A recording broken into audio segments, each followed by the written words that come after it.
So it turns out if you hollow out a 60-year-old character, it's really difficult to find someone to play them.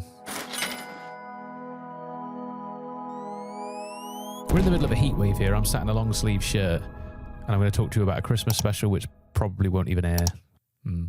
7 months ago, the BBC's director of drama, Lindsay Salt, issued a press release. This, of course, followed Ncuti Gatwa's tenure as the Doctor. He's the one you might remember who told us to turn off the TV and go and touch grass if we didn't like his portrayal of the Doctor. Many of us, of course, did that. The ratings plummeted. And then Disney, who was partnering with the BBC on the show, decided to pull out. Ncuti then stepped down. Obviously, he got sacked, but he officially stepped down. And now the BBC is in a right state with Doctor Who. And the future of the show is still kind of in doubt. Now, it's important to remember that Gatwa's portrayal of Doctor Who was the death nail in the BBC, really, but also Doctor Who coffin. But it wasn't the disease that killed it. That had set in a lot earlier than that. Anyway, back to this statement from 7 months ago.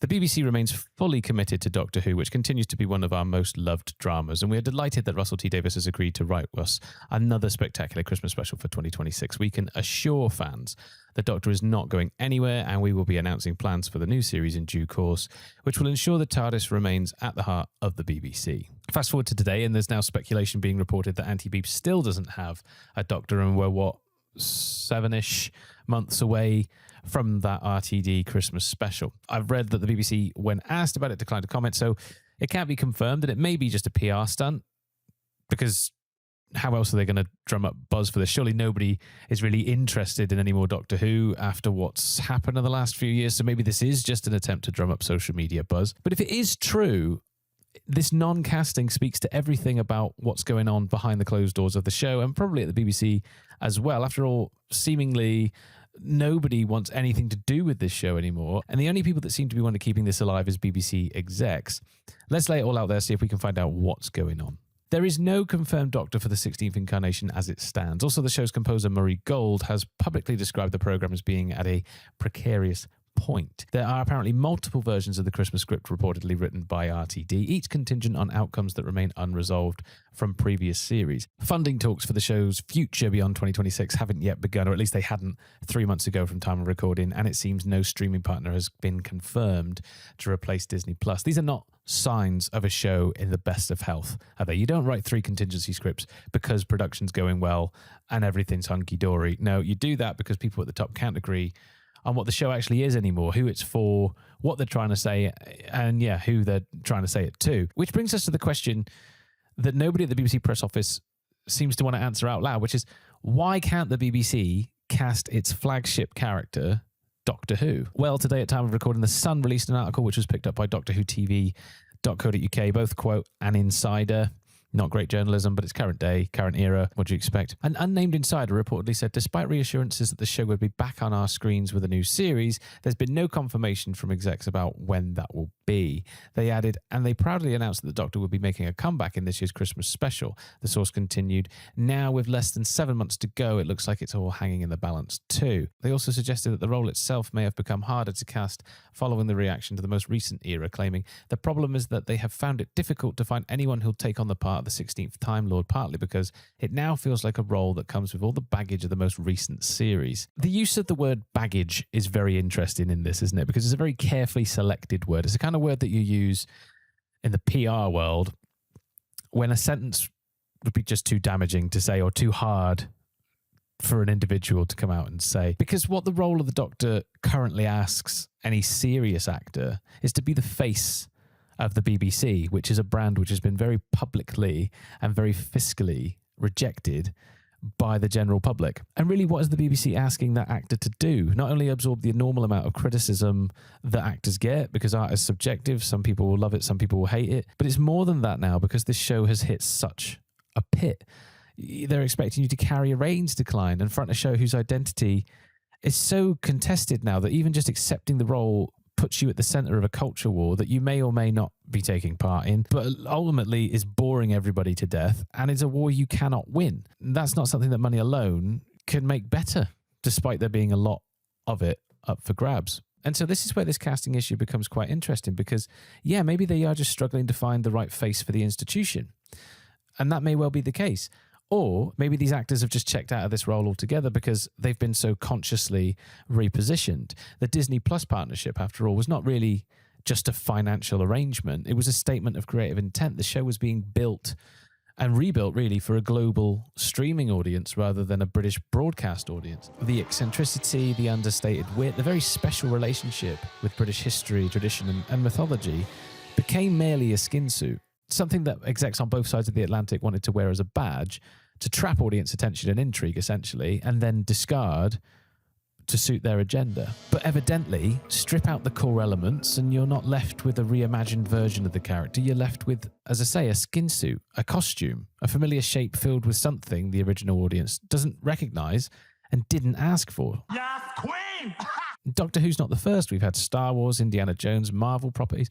Hollywood in general has passed through this kind of transformation. The Disney treatment, essentially. That's what I'm going to call it, for want of a better phrase, the Disney treatment, aka go woke, go broke. I mean, we all know what I'm going on about. It's been theorized and talked about for well over a decade now, and yet we're still raking up the same old nonsense. If you've inherited an IP, if you've inherited a character or a story, you need to stay true to the core elements that attracted that audience in the first place. If you move away from that, if you deviate from that through commercial or revisionist decision making, audiences don't come with you and they don't come back. And surely the Ncuti Gatwa era proves it.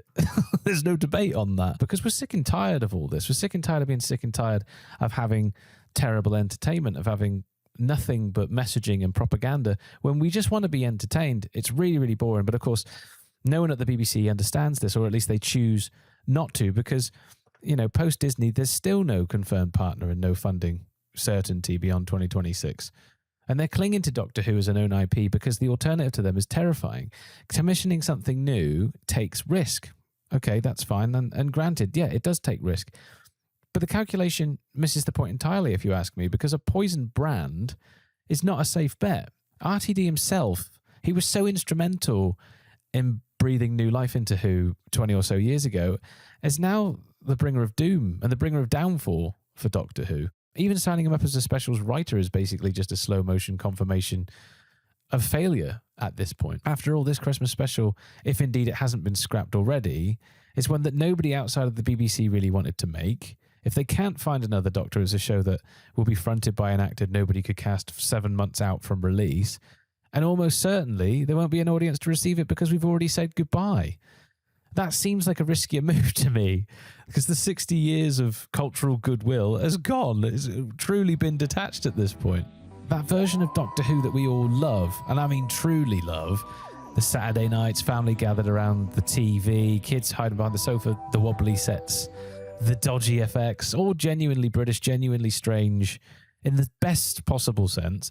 That left us ages ago, and then they brought it back and it had a good run, but it too has ended, this time without an announcement, without confirmation that they've cancelled it. It's just spluttered and died. And who do the BBC think is going to save Doctor Who? Billie Piper, who's going to front an episode for Easter, an Easter special in 2027. I mean, let me know in the comments, quite genuinely, make that make sense. Who's buzzing for that?